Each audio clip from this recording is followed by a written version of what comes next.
All right, welcome back. Today we have another Within podcast, a special edition. I wish I would have known. We are super excited to be in person today. A new spot. First time in person.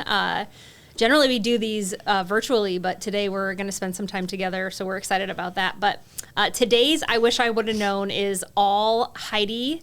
Heidi has got some really good I wish I would have known, since this was her baby and her idea that we said, let's do it in a podcast format instead of writing a book. But maybe we should do both. Anyway, Heidi, tell us a little about your I wish I would have known, which is a really good one. Yeah. Like Allie said, I have plenty of them, but I thought this would be a good one for kind of Valentine's Day, but also just kind of a tribute to my kids. When my kids were 18, so I have a son and a daughter, one is now 24, one is now 21. But when they were 18, so separately, I asked them, what could I have done to be a better mom? And ironically, coincidentally, they both said, we wish you would have taught us how to eat better. So our nutrition. And I was like, And for the record, they're both athletes. Yes. So athletes in high school, one's a collegiate athlete. So they're both athletes. And so, I'm kind of my mind, well, I wish I would have known, but now I do know. So I'm going to go ahead and change things. And so that's when I really started getting more focused on just, our whole nutrition. Because quite frankly, none of us were eating all that well if the kids weren't eating well, and very active in sports, like you said. So I can't count or don't even really want to admit how many times we went through a drive-through. Busy. On the way to or after, so probably even not even fueling their bodies before some of the practices that they were going into, and instead eating before they're getting ready to go to bed. And so that's really what started, I would say, our kind of our whole health journey, if you will, and just better understanding, because by this time Brooklyn is a collegiate athlete, went off to college to play soccer, and when she ended up her freshman year, ended up having gut issues, and so it kind of just kind of put everything to kind of the fast pace as to what are we going to do. And that's really what started our family on more of a holistic approach to our health and our health journey, and really that's what introduced us to fasting as well, a little bit, I would say, more so Ward, my husband, and I, and then also Brooklyn, maybe not Nick so much, but yeah. So, but I mean, again, and when you think about it, our kids these days, so, not my 20-somethings, but your kids, they're going to be on social media, and it's amazing what they learn from TikTok. So they're much more aware than like when my kids were growing up as to, what nutrition is, or who's influencing We always nutrition. Talk about protein in our house. So I'm crazy about it. Like, you can't eat that candy. Like with Valentine's Day, they all came home with this massive bag of candy, and I'm like, oh my God. But it's like, no, each protein. And then, it's very interesting that they even that was what they thought about at 18. Well, and separately. So both of them said the same thing, 2.5 years apart. Right. And I was like, okay. Maybe that just shows how much more that's coming up in conversation, that they even knew that was something. Yeah. Well, and you look at all the stuff now, GLP. Right. Like you said, just the awareness around food, what we're doing with our administration right now with ultra processed and making people more aware as to what's in our food. I'll admit, I grew up on ultra processed food. They grew up on ultra processed food. We didn't know any different at that point. Yeah. So we were everything was non-fat. Right. Yeah. And now it's like, holy cow, that was, and so it's just, it's a learning and a relearning and a constant learning. Right. Because even when I started the fasting journey, Ward and I did a program and lost some weight via fasting, but I learned that intermittent fasting is very different for a male than it is a female. Wish I would have known. Yeah. The person that was guiding us through that journey at that point in time just said, intermittent fasting, you guys do it the same, and so forth. But I then learned that intermittent fasting and fasting for women is different because of our hormones versus male hormones. That's even a lot of wish I would have known in this. That's what I was going to say. That's a whole other conversation. Yep. Like the whole GLP thing, people are, oh, it works for me, it doesn't. And it's everybody's bodies responds differently to everything, whether it's, the menopause stuff that a lot of people talk about, or food, how your body processes, everybody's body processes, metabolizes different, all the things. So. So true. And then you think about it, and you guys probably all, I mean, we all are a product of our own environment, is what I've oftentimes said.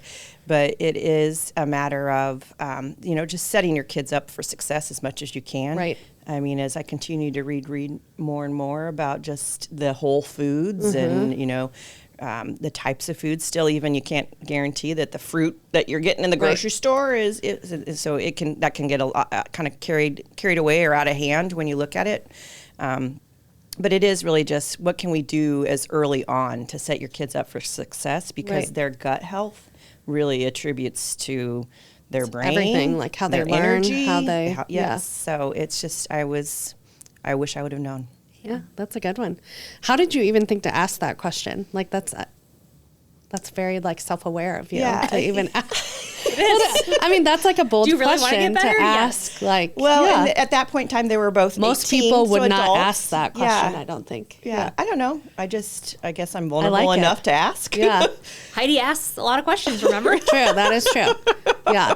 No, that's I think cool that you asked them that question and just like, what? I just never would have thought to ask that. Yeah.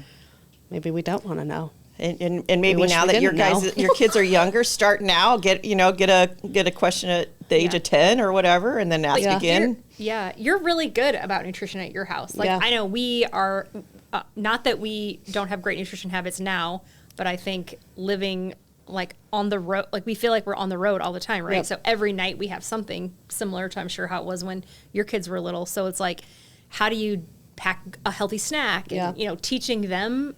So we've really tried to teach them. Yes. We're not going to pick out your snacks. Like, you have access to whatever you want, and they're all healthy options, right? Yeah. And sometimes they choose really healthy, and sometimes they choose maybe not so healthy. But I know, and your girls are even younger than mine. So like, how do you incorporate the nutritional things, nutritional talk, and but you also don't want to create this, and I'm like so afraid of the eating disorders, and that's like a huge thing, and social media does not help with that. So how are you with your girls, helping create these like healthy habits that won't lead to like, the eating disorder issues? And I get nervous about that sometimes too. Like Olivia, she's going through a growth spurt, which is my 5-year-old, and like her pants are all tight right now. And I'm like, oh God, get her bigger pants so she doesn't have this like fear, right, of like putting on pants and her belly's hanging over it or whatever. And it's like, you're just growing, but they don't understand that. So Whole Foods was a huge journey of mine. Just like I hadn't ever even thought about I think we think about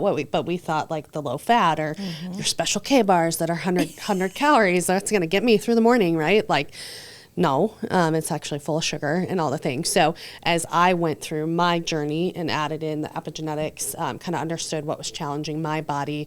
At the end of the day, like your body, like as much as technology in our world has changed, our bodies have not, right? So like our body doesn't know how to take in this EMF and expel it out of our body. So then it sits there as a heavy metal or whatever it might turn into. And so anyway, I got extremely passionate about foods and what we put in our bodies and what's in our fridge to grab as a fast snack.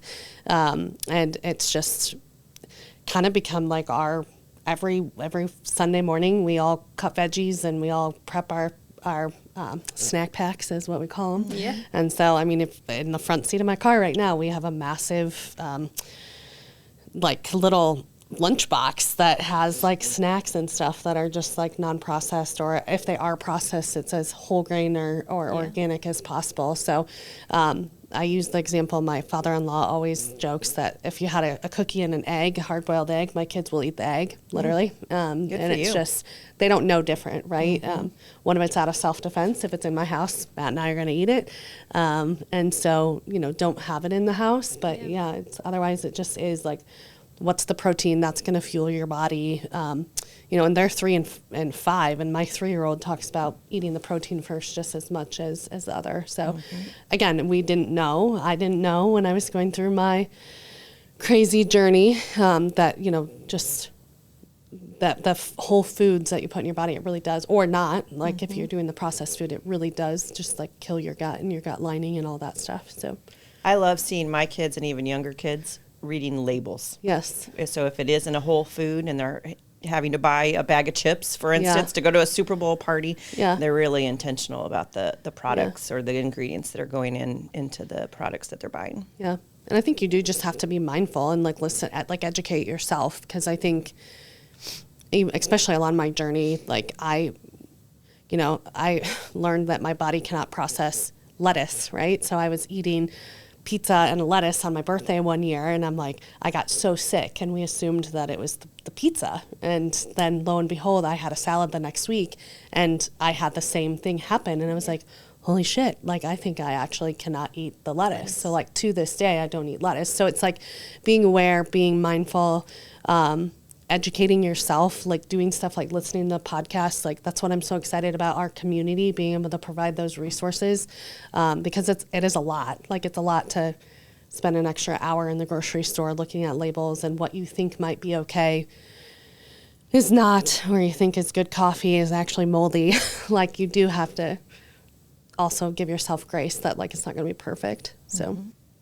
And I would just say, well, all that said, it's just another wish I would have known, and hopefully this is helping you just kind of think about that part of your journey with your kids, and starting earlier than later. But again, even if you are having an 18 or 20-year-old or even a 50-year-old, it's never too late to learn and start.